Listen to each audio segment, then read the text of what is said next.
Hello everyone, welcome back to my YouTube channel. Guys, ইয়াৰ আগত দুটা ভিডিঅ'ৰ জৰিয়তে মই অসম জিঅ'গ্ৰাফিৰ ওপৰত 40টা মান কোৱেশ্চন আলোচনা কৰিছিলোঁ। আজি আকৌ এইটো ভিডিঅ'ৰ জৰিয়তে 20টা মান প্ৰশ্ন উত্তৰ আলোচনা কৰিম।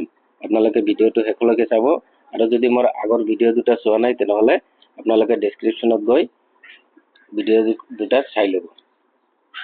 এতিয়া বলক আমি ভিডিঅ'টো আৰম্ভ কৰোঁ। আজিৰ প্ৰথমটো কোৱেশ্চন, গুৱাহাটী চাহ নিলাম কেন্দ্ৰৰ প্ৰথম নিলাম কিমান চনত অনুষ্ঠিত হৈছিল? শুদ্ধ উত্তৰ 1970 চনত।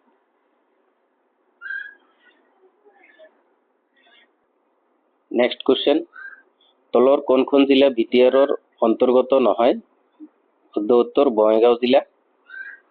বিটিআৰত মুঠ 5খন জিলা আছে। তাৰে ভিতৰত হ'ল কোকৰাঝাৰ,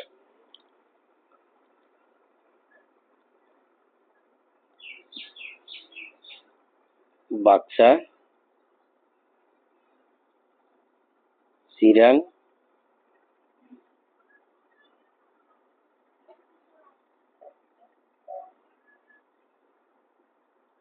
ওদালগুৰি আৰু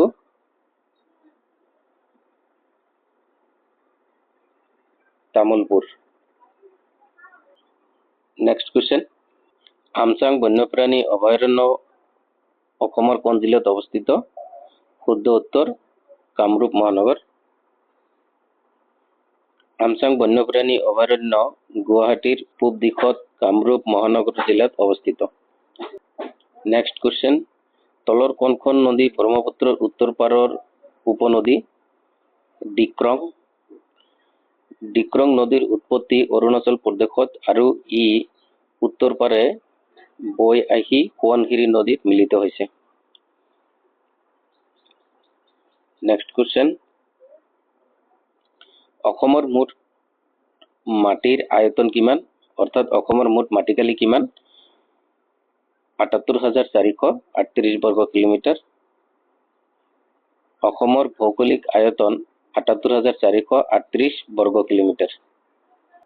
নেক্সট কুৱেশ্চন, তলৰ কোনখন অসমৰ জিলা বাংলাদেশৰ সৈতে আন্তঃৰাষ্ট্ৰীয় সীমা ভাগ নকৰে? হাইলাকান্দি। কৰিমগঞ্জ, ধুবুৰী আৰু কাছাৰ বাংলাদেশৰ সৈতে আন্তঃৰাষ্ট্ৰীয় সীমা ভাগ কৰে। নেক্সট কুৱেশ্চন, ব্ৰহ্মপুত্ৰৰ পশ্চিম দিশত আটাইতকৈ পশ্চিমীয়া উপনদী কোনখন? শুদ্ধ উত্তৰ শংকোচ। অসমৰ কোন কোন সংৰক্ষিত স্থান ইউনেস্কোৰ বিশ্ব ঐতিহ্য ইউনেস্কো ৱৰ্ল্ড হেৰিটেজ সাইট হিচাপে স্বীকৃতি দিয়ে? কাজিৰঙা ৰাষ্ট্ৰীয় উদ্যান আৰু মানস ৰাষ্ট্ৰীয় উদ্যান। অসমৰ এই দুখন ৰাষ্ট্ৰীয় উদ্যান ইউনেস্কোৰ বিশ্ব ঐতিহ্য স্থান হিচাপে স্বীকৃতি লাভ কৰিছে। কাজিৰঙা এশিঙীয়া গঁড়ৰ বাবে আৰু মানস ইয়াৰ সমৃদ্ধ জৈৱ বৈচিত্ৰ্যৰ বাবে বিশ্ববিখ্যাত। 2011 চনৰ লোকপিয়ল অনুসৰি 2001 আৰু 2011 দশকত অসমৰ জনসংখ্যাৰ বৃদ্ধিৰ হাৰ কিমান আছিল? 17.7%। 2011 চনৰ লোকপিয়ল অনুসৰি অসমৰ মুঠ জনসংখ্যাৰ প্ৰায় 3.12 কোটি আৰু 2001 আৰু 2011 দশকত অসমৰ জনসংখ্যাৰ বৃদ্ধিৰ হাৰ 17.7% প্ৰায়।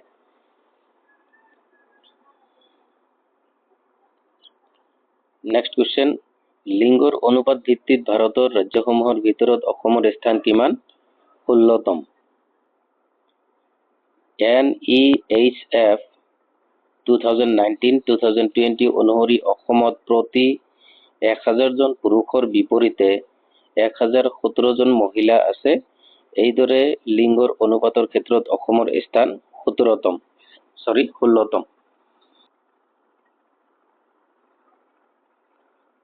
তলৰ কোনটো নগদ শস্য অসমত উৎপাদন কৰা নহয়? শুদ্ধ উত্তৰ সয়াবিন। অসমত চাহ, মৰাপাট, ধপাত, সৰিয়হ, কপাহ, আখি আদি নগদ শস্য উৎপাদন কৰা হয়। সয়াবিন প্ৰধান নগদ শস্য নহয়। অৰ্থাৎ অসমত কি কি নগদ শস্য উৎপাদন কৰা হয় মনত ৰাখিব এইকেইটা, কিন্তু সয়াবিনটো অসমত উৎপাদন কৰা নহয়। অসমত পোৱা কয়লাৰ মুখ্য বৈশিষ্ট্য কি?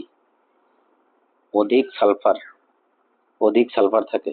অৰ্থাৎ অসমত যিটো কয়লা পোৱা যায় সেই কয়লাত অধিক পৰিমাণে সালফাৰ পোৱা যায়। অসমৰ কোন জিলাত সৰ্বাধিক চাহ বাগিচা আছে? শুদ্ধ উত্তৰ ডিব্ৰুগড়। ডিব্ৰুগড় জিলাত অসমৰ ভিতৰত সৰ্বাধিক চাহ বাগিচা আছে। ইয়াক টি চিটি অফ ইণ্ডিয়া বুলি কোৱা হয়। নেক্সট কুৱেশ্যন, ভূপেন হাজৰিকা সেতু কোন নদীৰ ওপৰত নিৰ্মাণ কৰা হৈছে? লোহিত নদীৰ ওপৰত। ভূপেন হাজৰিকা সেতু লোহিত নদীৰ ওপৰত নিৰ্মাণ কৰা হৈছে।